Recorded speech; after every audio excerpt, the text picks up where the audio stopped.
이 시간 하나님의 말씀 로마서 8장 32절 자기 아들을 아끼지 아니하시고 우리 모든 사람을 위하여 내어주시니까 어찌 그 아들과 함께 모든 것을 우리에게 은사로 주지 아니하시겠느냐.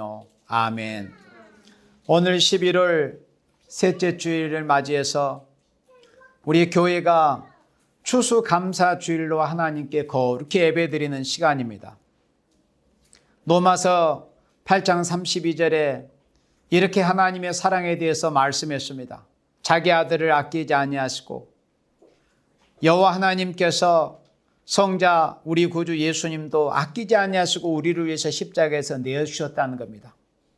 그런데 그 하나님께서 아들까지 내어주신 분께서 어찌 그 아들 예수님과 함께 모든 것을 우리에게 은사로 은혜의 선물로 주지 아니하시겠느냐. 이렇게 하나님의 사랑을 말씀했습니다.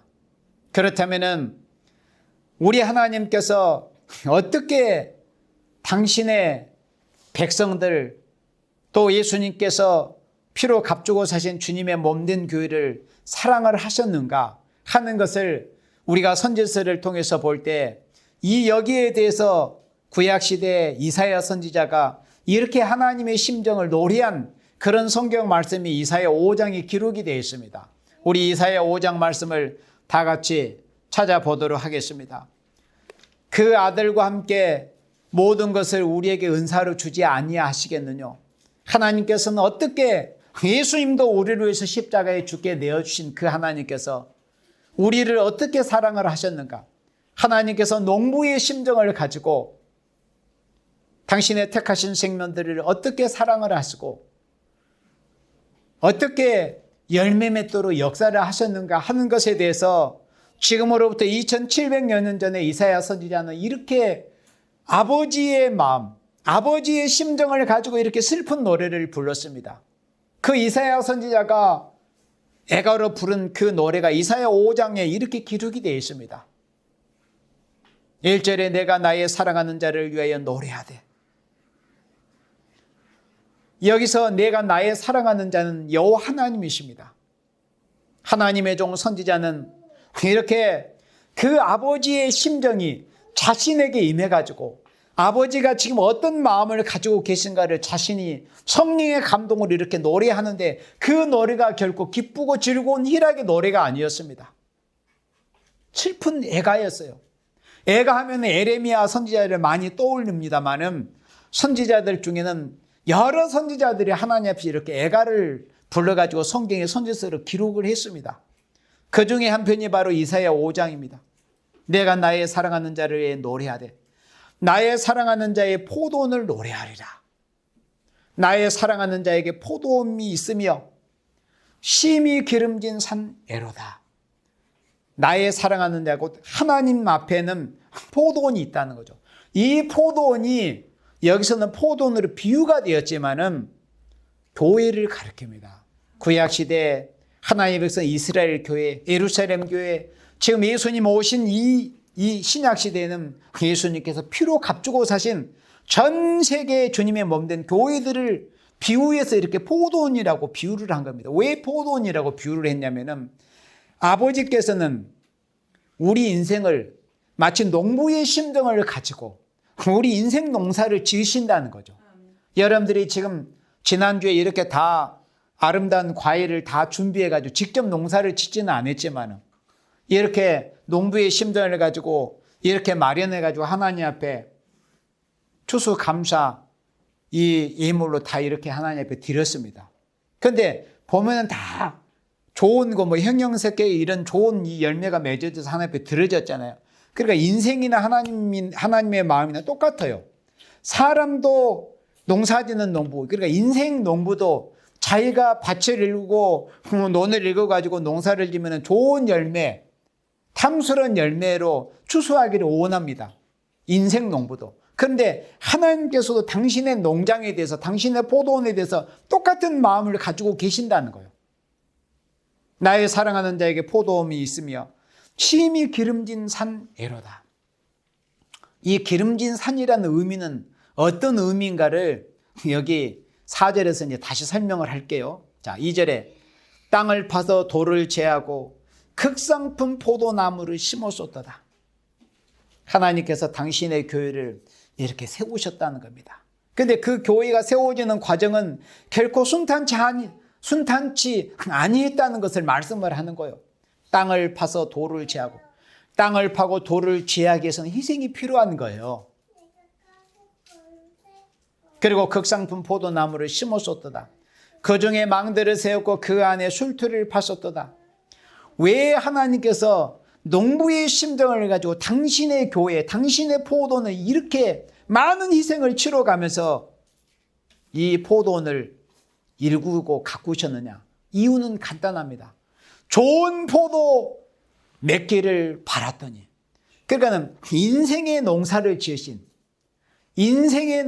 지으신 여호와 하나님께서는 바라는 목적이 좋은 포도 몇 개를 바래서 창조의 목적인 영원한 하나님의 나라를 이루어서 당신의 형상으로 지음받은 인생들과 더불어서 요한계시록 21장에서 펼쳐진 그 새 예루살렘 도성 아름다운 천국에서 당신의 형상으로 지으신 그 인생들과 더불어서 영원히 함께 영광과 기쁨과 즐거움을 누리기를 원하시는 심정으로 하나님께서 이렇게 농사를 지으신다는 거죠. 좋은 포도의 열매 몇 개를 바라는 이런 마음으로. 그런데 그 인생 농사를 지으시는 아버지, 농부가 되시는 아버지께서 원하시는 그 열매를 맺지를 못했다는 게 누가요? 포도원이. 이 포도는 아까 말씀한 것처럼 구약시대의 교회, 또 신약시대의 교회를 말씀한 겁니다. 농부가 바라는 것은 이렇게 좋은 열매를 바라는 거예요. 그런데 인생 농사를 지으시는 하나님께서 보니까 들포도가 맺혔다는 거예요. 들포도, 그러니까는 사람들이 들포도를 먹지 않습니다. 흔히 개포도라고 합니다. 그건 입에 쓰기도 하고 잘못 먹으면 탈도 나기도 하고 몸에 두드러기도 나기도 합니다. 이렇게 좋은 우리가 식용, 좋은 포도의 열매를 맺혀야 되는 것인데 들포도를 맺혀버린 거예요. 그러니까는 하나님께서 당신의 아들을, 자, 여기 3절에 예루살렘 거민과 유다 사람들아 구하노니, 그래서 선지서를 우리가 읽을 때 아주 중요하고 간단한 원리가 뭐냐면은 구약시대에 지명, 그러니까 예루살렘이나 유다나 이스라엘이라는 지명이 나오면은 이 신약시대에 예수님의 피로 값주고 세신 교회들을 말씀한 겁니다. 선지서를 읽을 때 너무 간단한 원리입니다. 구약시대는 예루살렘이고 유다고 이스라엘이고 에브라임이었어요. 그러나 신약시대는 이제 예수님이 오신 이후에는 다 구약시대 이스라엘의 지명이 신약의 예수님의 피로 값주고 세진 교회들에 대한 말씀, 그리스도의 종들에 대한 말씀, 그리스도의 성도들에 대한 말씀입니다. 예루살렘 거민과 유다 사람들아 구하오니 이제 나와 내 포도원 사이에 판단, 하나님께서 이렇게 판단해보자는 거죠. 이사야 1장에서 보면 오라 우리가 서로 한번 변론해보자. 그래 검사는 이렇게 죄를 정죄합니다. 변호사는 그 죄를 변호하기 위해서 얼마나 힘씁니까? 그런 변론이 있는 것처럼 하나님께서 당신의 백성들은 변론해보자는 거예요. 네가 옳은가 내가 옳은가. 누가 옳겠어요? 100% 하나님이 옳죠. 인생이 100% 잘못된 거죠. 그거는 말할 것도 없는 거예요. 왜 하나님께서 이사야 1장에 그런 제안을 하셨겠어요? 하나님이 보시니까는 이렇게 원하는 좋은 열매를 맺지를 못하는 거예요. 오늘의 교회들이. 구약 교회가 그러다가 바벨론에게 망했어요. 예루살렘이 바벨로니아에게 1년 반 동안 포위됐다가 이사야나 예레미야 이런 선지자들이 하나같이 경고한 대로 그 경고가 현실이 돼서 구약 교회가 그렇게 박살이 나버렸습니다. 구약 솔로몬에 의해서 지어진 성전이 돌 위에 돌 하나 남지 않을 정도로 아예 박살이 나버렸습니다. 그때 당시에 나쁜 소문까지 들려가지고 그 성전의 돌들 속에는 금이 박혀 있다는 그런 소문 때문에 얼마나 그렇게 다 돌을 산산조각 깨뜨렸는지 선지자들이 예언한 그 말씀대로 성전이 박살이 나버렸습니다. 그게 인간 종말에 예수님의 피로 값주고 사신 교회에 대한 예언적인 경고입니다. 오늘의 교회들이 결국은 그렇게 인간 종말에 처참하게 짓밟히고 만다는 겁니다. 그걸 여기서 말씀했습니다. 그런데 하나님께서는 이사야의 선지자의 마음을 감동을 하셨는데 아주 격하게 지금 여기까지는 이제 이웃 구진에도 두렵고 격한 말씀이 나옵니다만 여기서는 아버지의 심정, 이사야의 마음을 감동시켜가지고 아버지의 심정이 어떠하셨는지를 이렇게 말씀하게 하시는 겁니다. 좋은 포도 맺기를 바랐더니 들포도를 맺혔도다. 예루살렘 거민과 유다 사람들, 그리고 오늘의 예수님이 피로 값주가시는 한국 교회들아, 전 세계 교회들이여, 이제 나와 내 포도원 사이에 판단을 해봐라. 누가 옳은가 한번 변론해보고 이야기해보자. 4절에 내가 내 포도원을 위하여 행한 것 외에, 하나님께서 당신의 교회들을 위해서 행하신 것 외에, 그러면 여기서 한번 곰곰이 우리가 생각을 해볼게요. 내가 내 포도원을 위하여 행한 것 외에 무엇을 더할 것이 있었으라. 우리가 처음에 로마서 8장 32절을 읽었잖아요. 아들도 아낌없이 내어주시니까 우리에게 무엇을 은사로 주지 못할 것이 있겠느냐. 그러니까 세상에서도 자기의 어떤 외동 아들이 있다거나 애동 딸이 있다면 자기의 생명보다 더 귀하고 아깝게 여기는 것이 자기의 자식이자 생명이잖아요. 근데 우리 아버지께서는 왜 아드님이신 우리의 구세주 메시아이신 예수님 독생자를 우리 위해서 내어주셨습니다. 그러면 우리를 위해서 내어주시지 못할 것이 없는 거, 주시지 못할 것이. 그걸 로마서 8장 31절의 말씀인데 여기에서 바로 그런 의미를 자세하게 말씀하고 있어요. 이사야 5장에서 5장 4절에서 자, 좋은 포도 몇 개를 기다렸더니 들포도를 맺히면 어찌며. 그러니까 당신의 포도를 위해서 행한 것 외에 무엇을 더할 것이 있었으랴. 그러면 이 말씀 우리가 곰곰이 생각을 해보면 하나님이 우리에게 어떤 은혜를 베풀으셨지, 또는 나와 내 가정, 우리 교회, 대한민국에, 또 세계 민족 중에 하나님이 어떤 은혜를 베풀어 주셨단 말인가. 이제 여기서 우리가 그 눈을 생각을 해보는 거예요. 그렇지. 우리는 내 개인이나 우리 가정이나 또 대한민국이나 원래 하나님도 모르는 이방족, 지옥의 자식, 예수 믿지 않고 죽으면 다 지옥 가잖아요. 우리는 그렇게 이방 죄인들이었습니다. 그런데 하나님께서 나와 내 가족, 또 우리 사랑하시는 교회를 위해서 독생자를 아낌없이 십자가에 살찌져 피 흘리시게 내어주셨단 말이에요. 그런 은혜를 베풀어 주셨어요. 하나님이 당신의 포도원에 대해서 하신 일을 우리가 기억해 보는 거예요. 당신의 교회들에서 하나님 뭘 하셨는가? 독생자를 나와 내 가족과 내 자식들, 내 형제자매, 내 부모님, 내 사랑하시는 교회 지체들에서 하나님이 내어주신 건 누구를? 예수님을 내어주신 거예요.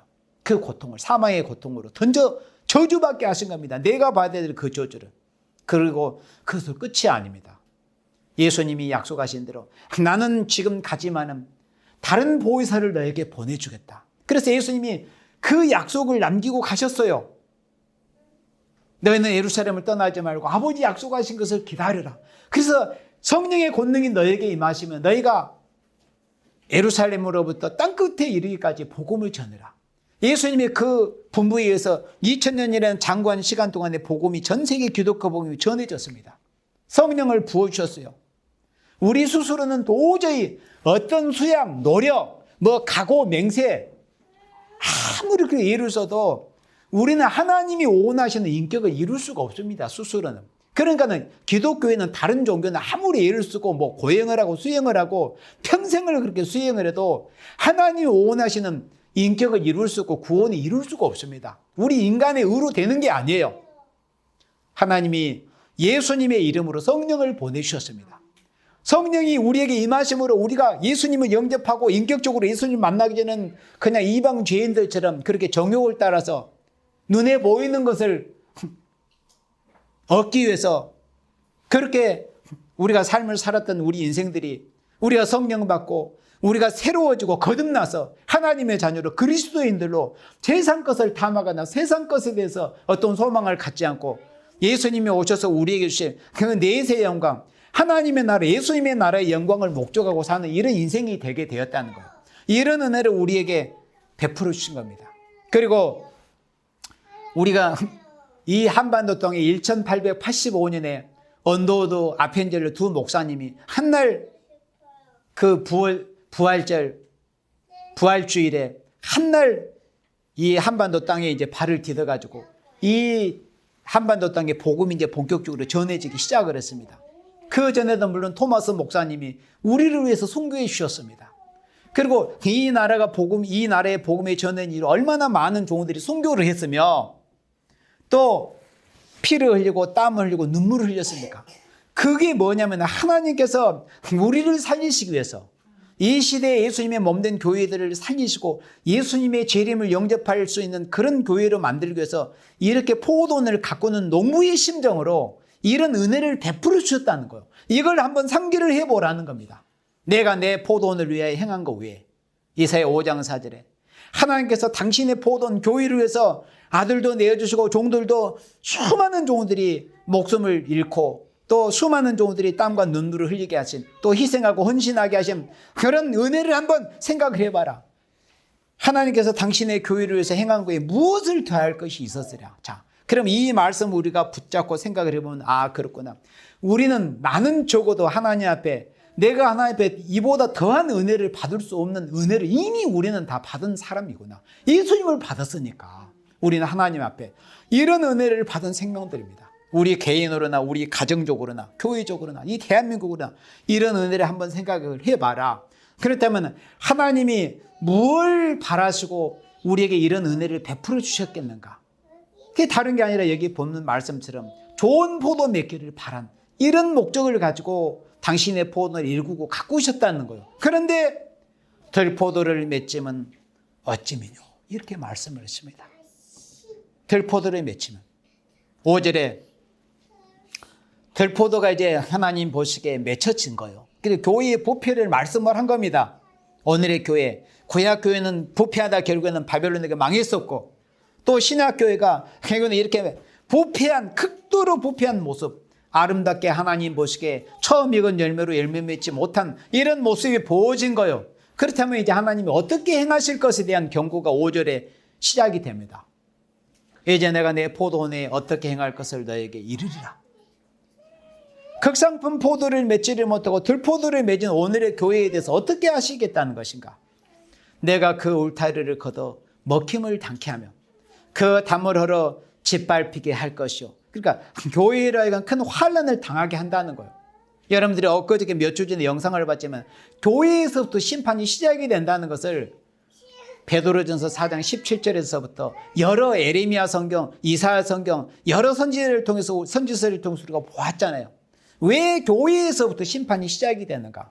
그러니까 농부 되시는 하나님의 그 소원대로, 하나님의 바라시는 대로 아름다운 열매를 맺지를 못한 그 이유 때문에 교회에서부터 심판이 시작이 된다는 겁니다. 우리가 예수님을 만나서 성령을 받으면 예수님이 우리에게 신약시대에 성령 받은 그리스도인들에게 원하시는 성령의 열매가 있어요. 그 성령의 열매가 갈라디아서 5장 22절에 나오잖아요. 자, 사랑과, 그 다음에 희락과 화평과, 그 다음에 오래 참음과 자비와 양성과 충성과 온유와 절제, 이런 9가지 열매를 맺기를 바라십니다. 그런데 우리가 지금 현실적으로 그런 9가지 열매를 다 맺었는가 한번 생각을 해봐야 돼요. 그런데 9가지 열매를 맺었다 치더라도 우리가 이 마지막 시대에 예수님이 다시 오실 때는 특별히 또 그렇게 성령의 열매를 맺는 그리스도인들에게 특별히 바라시고 원하시는 열매의 모습이 있습니다. 그 열매의 모습이 어디에 성경에 기록이 되느냐? 우리 요한계시록 우리 14장 말씀을 찾아보기로 하겠습니다. 성령의 열매를 우리가 갈라디아서 5장 22절처럼 그런 성령의 열매를 맺기를 우리가 늘 힘쓰고 있어야 돼요. 그런 성령의 열매를 맺는 건 당연합니다. 그런 성령의 열매를 맺은 성도들이 이제는 예수님이 구름을 타고 올라가실 때 약속을 남기고 가셨잖아요. 갈릴리 사람들은 어찌하여 서서 하늘을 쳐다보느냐? 너희 가운데서 올리는 이 예수는 하늘로 가시니를 본 그대로 오시리라.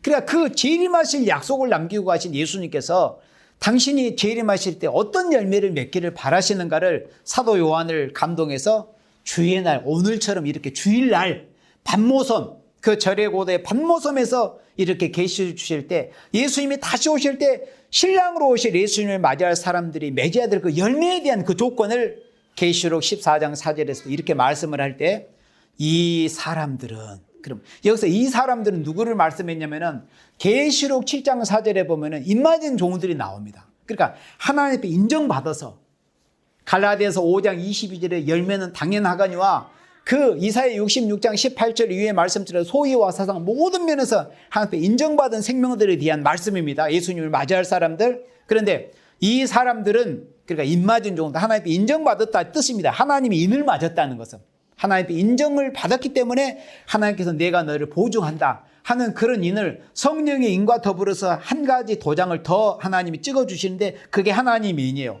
그런데 이 사람들이 누구냐? 그 다음에 여자로 더불어 더럽히지 아니하고.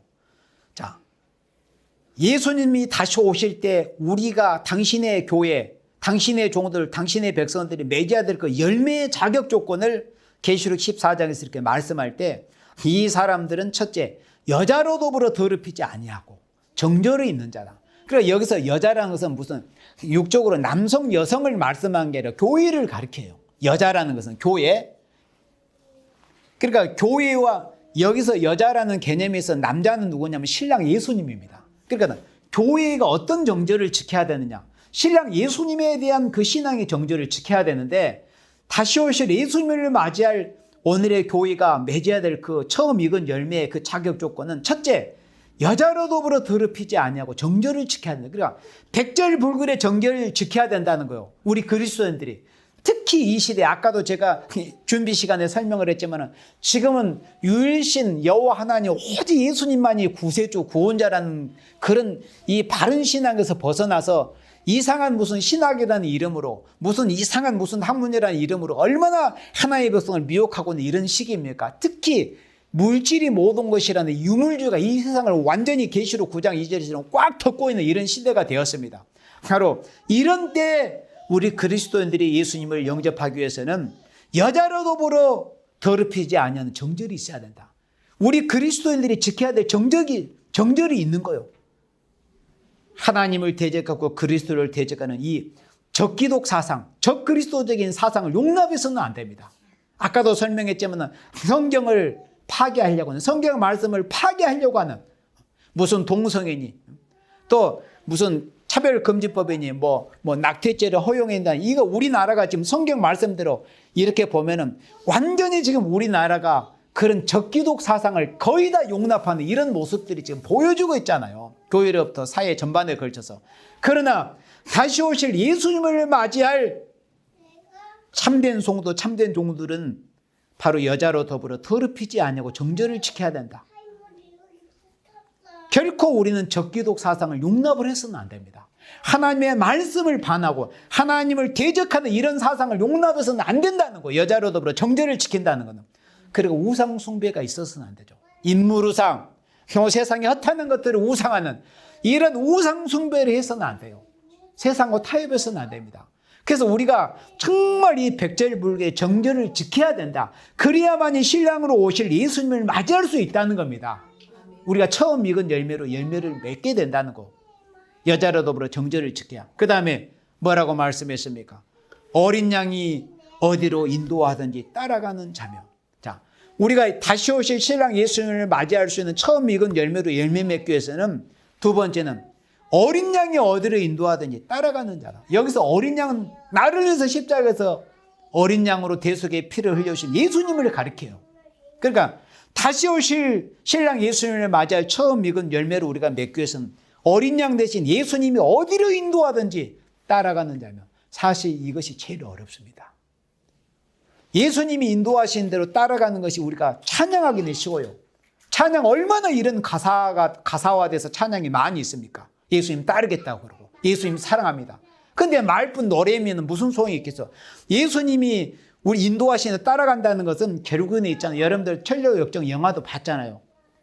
우리가 정말 예수님이 인도하신 대로 그 길이 사지, 그러니까 죽음의 길이라면 거기까지 따라갈 수 있는 길이 어린 양이 어디로 인도하시는데 따라가는 길이에요.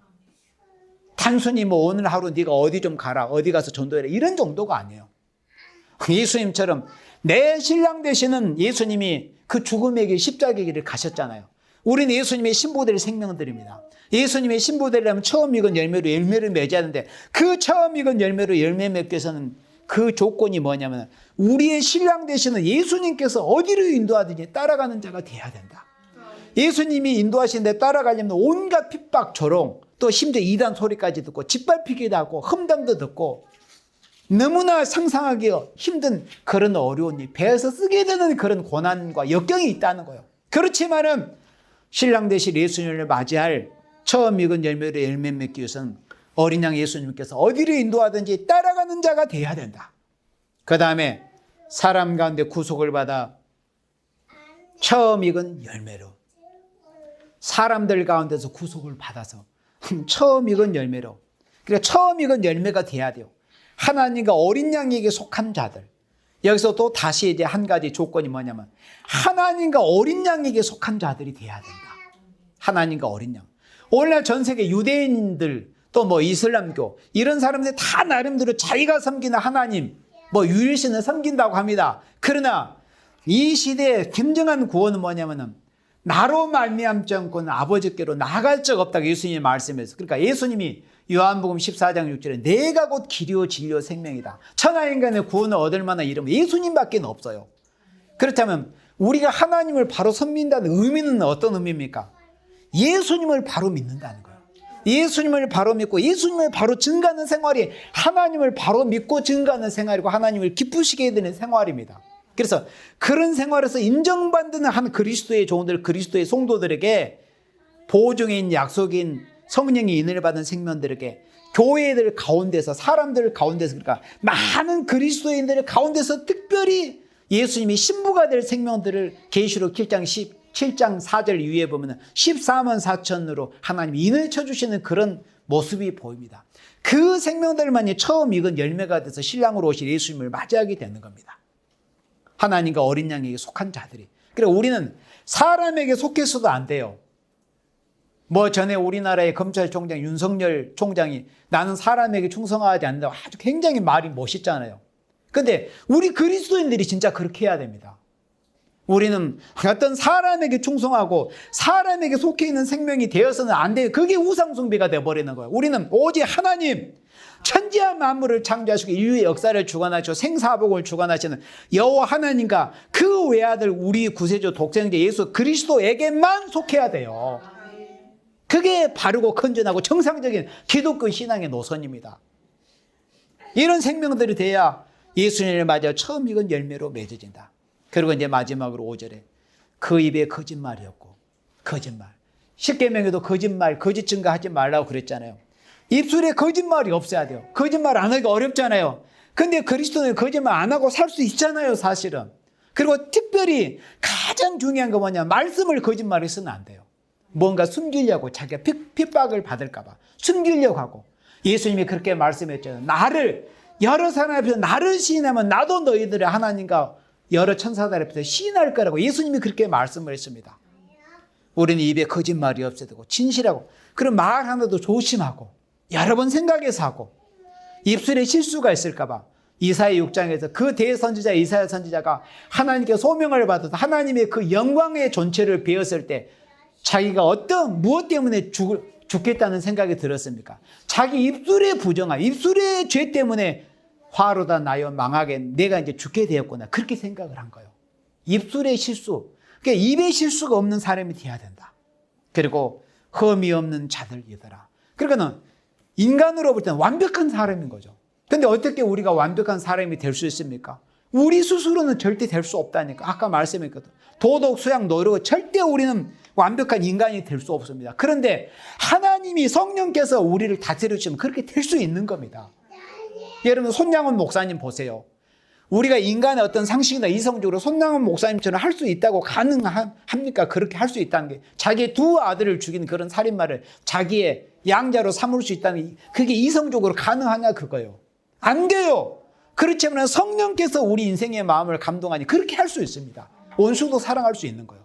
성령께서 우리 인간을 만져주시고 다스려 주시면 그렇게 되는 겁니다. 그래서 흠이 없는 자들, 이렇게 처음 익은 열매로 열매 맺은 생명들이 이제 약속하신 대로 구름을 타고 예수님 다시 오시는 그때 공중에서 예수님을 맞이해서 아멘 주 예수 오시옵소서, 영광 중에 예수님을 맞이할 수 있는 생명들이 될 수 있다는 것입니다. 그래서 오늘 추수 감사주일에 우리도 인생 농부가 자기가 농사짓는 것들에 서 바라는 것이 뭔가를 생각해 보면서 역시 똑같은 마음으로 이치로 하나님께서도 인생 농사를 지신 하나님께서 우리 인생들, 당신의 백성 교회들에게 뭘 요구하시겠는가를 우리가 말씀을 듣고 생각을 해보자는 겁니다. 이사야 5장 말씀처럼 이사야 5장 그래 이사야 5장에서 왜 하나님의 이제 심판을 그 후 구절에서 보면은 심판을 받게 되냐?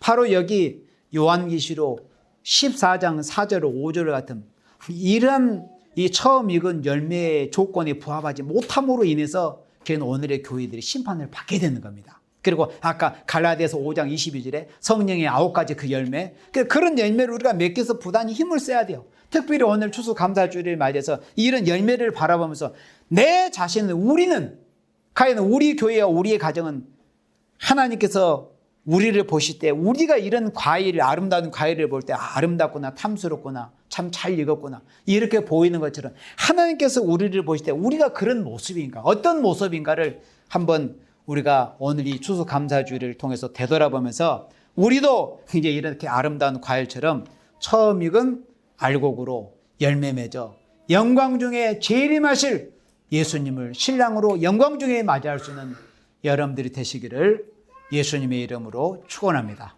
아멘.